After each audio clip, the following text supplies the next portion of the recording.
o poder do teu Santo Espírito possa se estar sobre ele, trazendo uma palavra de vida aos nossos corações. Portanto, use com graça e com poder. Em nome de Jesus. Amém. A paz do Senhor, querido. Pode se sentar.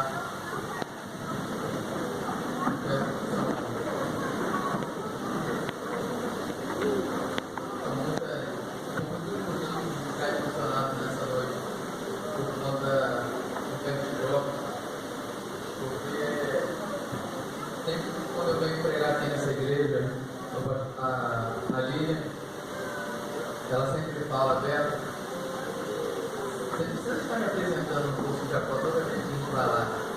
A igreja toda a gente conhece. Não precisa ficar falando toda vez, que apresentou Jesus lá, que era jovem de lá, que saiu de lá. Todo mundo conhece essa história. E aí eu faço chefe de vez eu falar, gente, não perdoe. A Bíblia está aí atrás.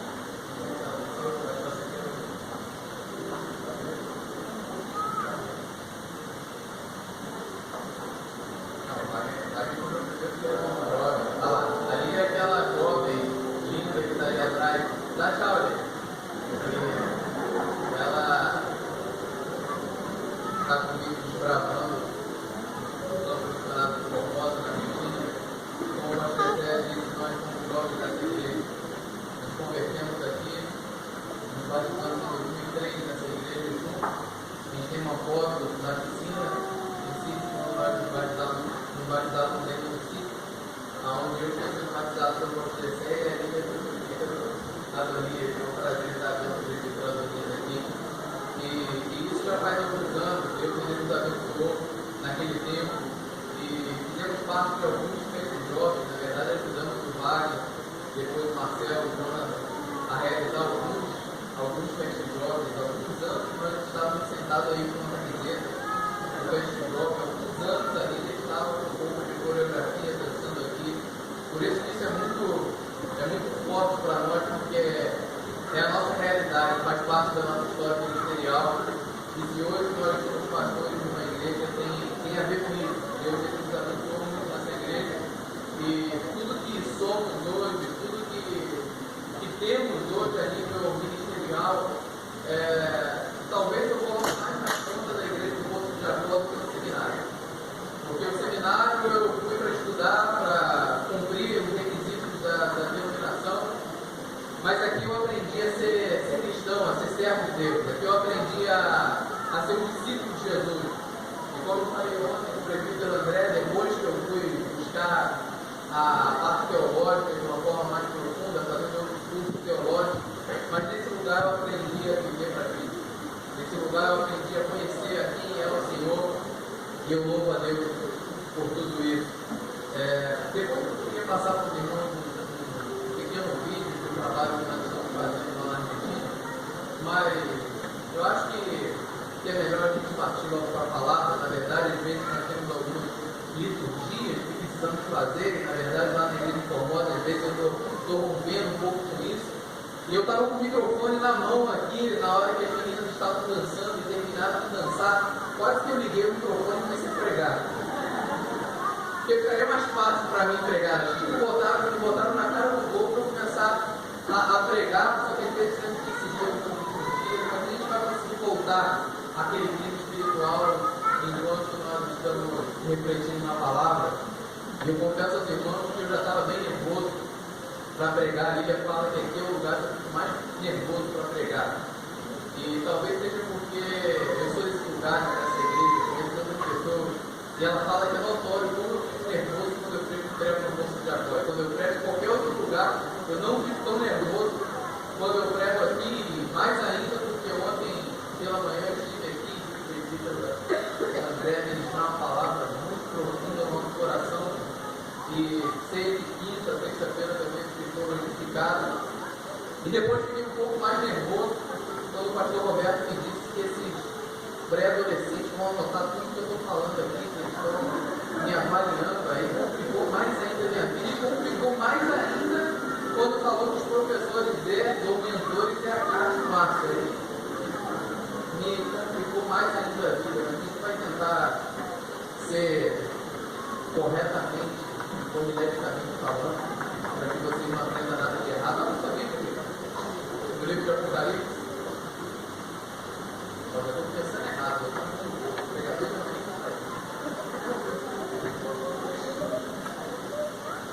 O Levita também sempre falava, acabou de falar?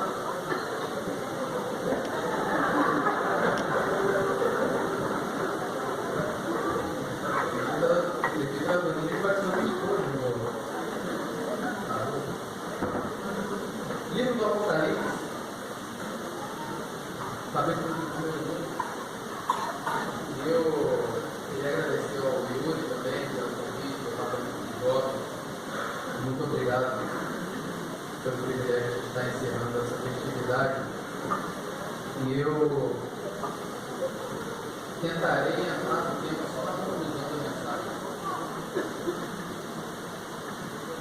Nós vamos refletir um pouco sobre o livro do Apocalipse.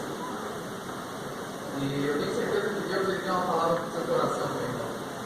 Eu quero te pedir que você fique com a sua Bíblia aberta, talvez no decorrer da mensagem, que nós vamos estar fazendo uso da mesma. E vamos caminhando. Amém? Vamos encontrar Apocalipse, logo no capítulo 1.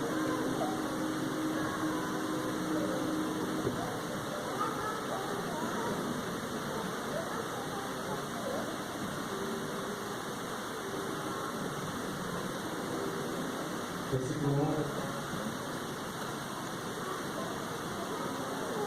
1. Revelação de Jesus Cristo, que Deus lhe deu para mostrar aos seus servos as coisas que em breve devem acontecer, e que Ele, enviando por intermédio do seu anjo, notificou ao seu servo João, o qual atestou a palavra de Deus e o testemunho de Jesus Cristo quanto a tudo o que viu. Bem-aventurados aquele que lê e aqueles que ouvem as palavras da profecia e guardam as coisas nelas escritas, pois o tempo está próximo.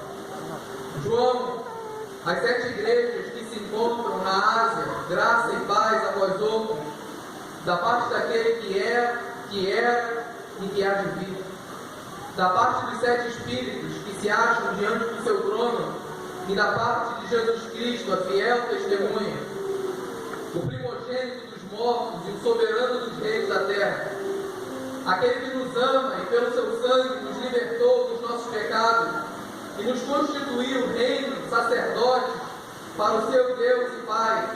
A Ele a glória e o domínio pelos séculos dos séculos. Amém. Este vem com as nuvens, e todo olho o verá, até quantos o transpassaram. E todas as tribos da terra se lamentarão sobre ele, certamente. Amém. Eu sou o Alfa e o Ômega, diz o Senhor Deus, aquele que é, que era e que há de vir, o Todo-Poderoso. Eu, João, irmão vosso e companheiro na tribulação, no reino e na perseverança em Jesus, achei-me na ilha chamada Patmos por causa da palavra de Deus e do testemunho de Jesus.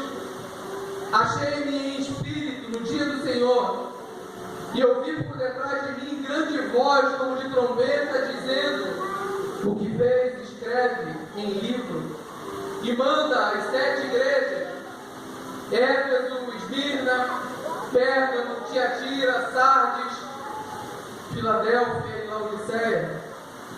Voltei-me para ver quem falava comigo, e voltando vi 7 candeeiros de ouro, e no meio dos candeeiros um semelhante a filho de homem, com vestes talares e cingido à altura do peito, com uma cinta de ouro. A sua cabeça e cabelos eram brancos como a alva lã, como neve, os seus olhos como chama de fogo, os pés semelhantes ao bronze polido, como refinado numa fornalha, a voz como voz de muitas águas. Tinha na mão direita 7 estrelas, e da boca saía-lhe uma afiada espada de 2 gumes, e o seu rosto brilhava como o sol na sua força. Quando o vi, caí aos seus pés como morto. Porém ele pôs sobre mim a mão direita, dizendo: não temas, eu sou o primeiro e o último, e aquele que vive. Estive morto, mas eis que estou vivo pelos séculos dos séculos, e tenho as chaves da morte e do inferno. Escreve, pois, as coisas que vistes, e as que são, e as que hão de acontecer depois destas. Quanto ao mistério das 7 estrelas que viste na minha mão direita e os 7 candeeiros de ouro, as 7 estrelas são os anjos das 7 igrejas, e os 7 candeeiros, as 7 igrejas.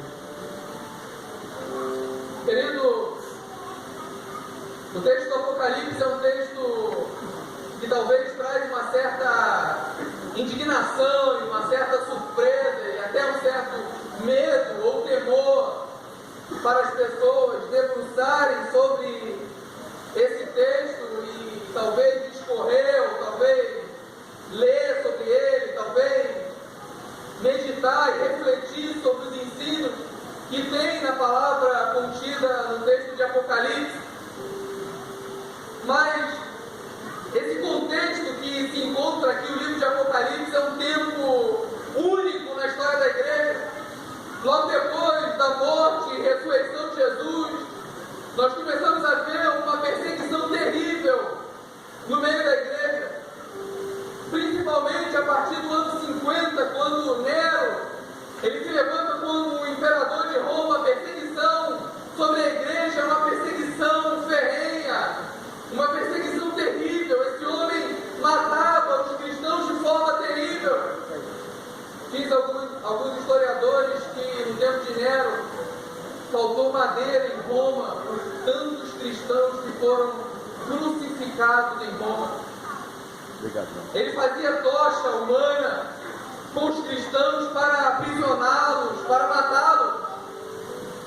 Depois surge um segundo imperador que perseguiu a igreja de forma terrível, chamado Tito. E ele não foi muito diferente de Nero, matando os cristãos, aprisionando os cristãos, degolando os cristãos. Depois surge um terceiro imperador chamado Domiciano. E esse é considerado, segundo Nero, um homem que foi tão terrível como Nero. Um homem que matava e mandava para o Coliseu romano os cristãos para serem comidos pelas feras. Ele colocava a carne de animais nos corpos dos cristãos e lançava no Coliseu para que eles pudessem ser mortos. Dizem alguns historiadores que ele foi o primeiro imperador a chamar para si o título de Deus, de Senhor, de ser o César. Daí vem a expressão cesariana, que as mulheres conhecem muito bem, quando Domiciano colocava as mulheres no Coliseu, abriam as suas barrigas e colocavam animais vivos no seu ventre e fechava de novo para elas serem mortas e agonizar até a morte. Estamos chegando cerca do ano 95 da era cristã, quase no ano 100, primeiro século da história da igreja. Nesse tempo, todos os apóstolos de Jesus estavam mortos. Todos os apóstolos de Jesus tinham morrido pelo martírio. Pedro já estava morto, Paulo já estava morto, Tiago,